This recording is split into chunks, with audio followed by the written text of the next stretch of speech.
এখনকার দিনে দাঁড়িয়ে কীরকম সেট আপ বানাবো? পাওয়ার মিউজিকের মতো সেট আপ করবো, নাকি সার্জেনের স্টাইলে সেট আপ করবো? কোনটা করা ঠিক হবে? এই নিয়ে অনেকেই কনফিউশনে আছেন, আর তাদের কনফিউশন দূর করার জন্য আজকে একটি ছোট্ট ভিডিও উপস্থাপন করছি। ভিডিওটা ফুল ওয়াচ করুন, তাহলে ডিটেলস জানতে পারবেন।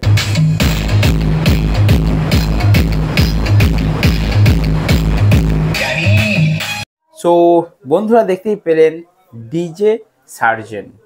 ইয়েস, তো সার্জেনদা যখন সেট আপ তার কাউন্টার থেকে বের করেন, অর্থাৎ ডেলিভারি দেন, তার আগে কিন্তু প্রতিটা সেট আপকে কিন্তু টেস্টিং করেন। এখানে কয়েকটা বিষয় আমি লক্ষ্য করেছিলাম, যেটা আপনাদেরকে শেয়ার না করে পারছি না। উনি কিন্তু যতক্ষণ না পর্যন্ত পারফেক্ট সাউন্ডটা ম্যাচিং আসছে ততক্ষণ পর্যন্ত চেষ্টা করেন। আপনারা ভিডিওতে দেখলেন, বা আমি ভিডিওর শেষের দিকে ক্লিপ দিয়ে দিচ্ছি, দেখবেন আপনারা যে বারবার এইভাবে হাত চাগিয়ে সাউন্ডটাকে তুলতে বলছেন। আমি তো ভাবছিলাম ওপরে যে সেটটা আছে হয়তো সেটের দিকে পাঠাতে বলছিল। তো যাই হোক, আমি ক্যামেরাটা মুভ করে দিয়েছিলাম সেটে। তো বিষয়টা সেরকম নয়।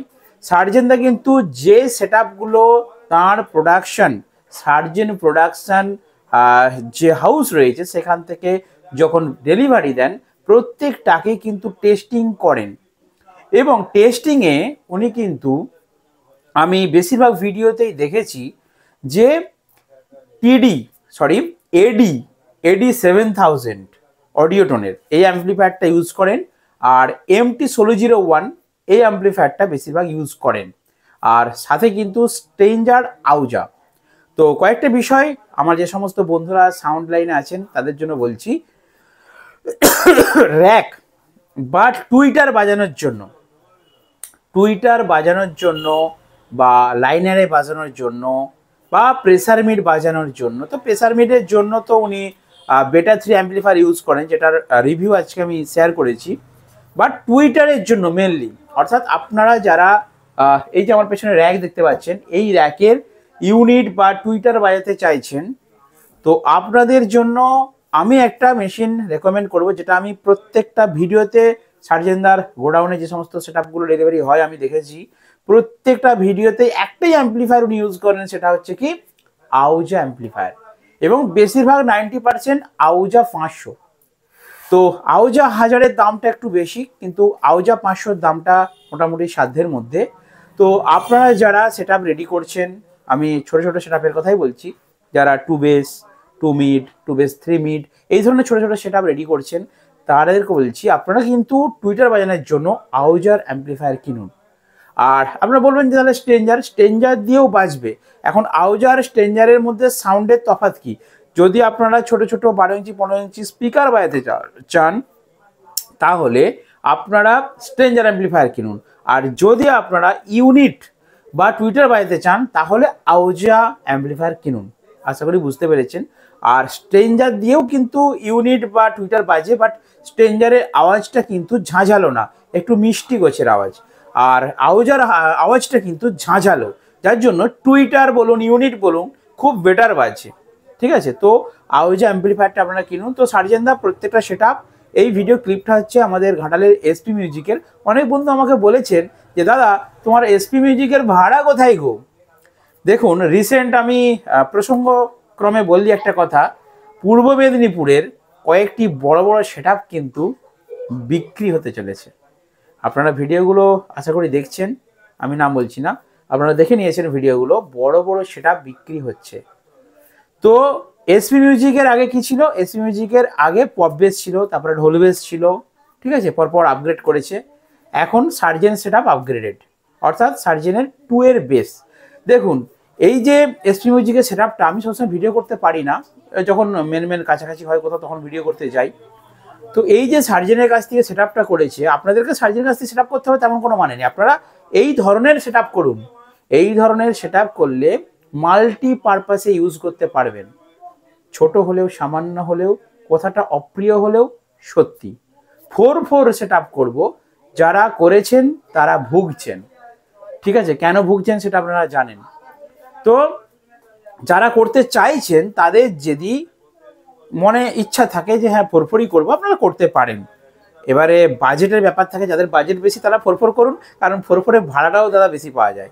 তবে আমাদের এই সাইডটাই মানে বাঁকুড়া সাইডে, পশ্চিম মেদিনীপুর সাইডে, এখানে কিন্তু প্রচুর মানে 4x4 সেটআপেরই চাহিদা। আর একটা সেটআপে হবে না এখন কিন্তু 4x4 নামালে আপনাকে দাদা দুটো 4x4 সেটআপ করতে হবে। কেন বলুন তো? কারণ দুটো 4x4 মানে 16টা মাল চাই, 24টা মাল চাই, এরকম এখন রিকোয়ারমেন্ট কাস্টমারদের। তো সেই জন্যই বলছি, যদি 4x4 করতে চান এই সাইডে যারা সেটআপ বানাচ্ছেন তারা করুন, আমাদের সাইডে চলছে। বাট পূর্ব মেদিনীপুর সাইডে ভবিষ্যতে কি হবে জানি না। পরপর তো দেখলাম প্রথমে একটা বড় সেটআপ বিক্রি হলো, তারপর আবার দ্বিতীয় নম্বর সেটআপও বিক্রি হতে চলেছে। তো এসপি মিউজিক কি তাহলে, আপনারা বলুন তো এবারে কমেন্ট করে, এসপি মিউজিক কি তাহলে ভুল করেছে? এসপি মিউজিকের ভাড়া কিরকম আসে জানেন? সার্জেনের সেটআপ তৈরি করে এসপি মিউজিকের ভাড়া কিরকম আসে? বিয়ে বাড়িতে ভাড়া দিচ্ছে 4টে বক্স চলে যাবে, 4টে টুয়ের বক্স। ছোট একটা পুজোর ঠাকুর বিসর্জন হবে, 6টা বক্স চলে গেল, 6টা বক্স। মানে কি, যার যেরকম বাজেট সেই অনুযায়ী ভাড়া দেওয়া যাবে।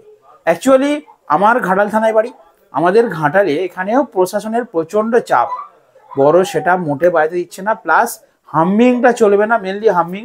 বড় সেটআপ আপনি রেডি করতে পারেন। এবার দেখুন, বড় 4x4 সেটআপ করবেন, তার মধ্যে যদি না সেই বেস মারবে, যদি না হামিং চলবে, তাহলে ভাই বড় সেটআপ করে সেই যদি আমি ইডিএম রিমিক্স গানেই নাচবো, তাহলে আমার এত বড় সেটআপ করার দরকার কি?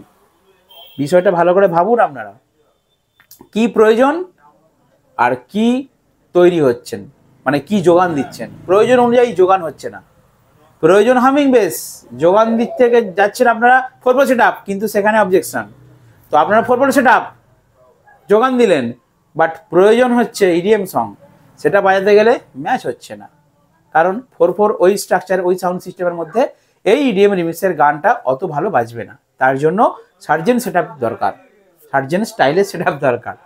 তো সেই জন্যই বলছি, এসপি মিউজিক কিন্তু ভুল করেনি বন্ধুরা। আগামী দিনে কি হতে চলেছে সেটা কিন্তু আপনারা একটু ভাবুন, বিষয়টা ভাবুন। তো এসপি মিউজিক যে সেটআপটা করেছে 2.18 সবই 2.18 করেছে।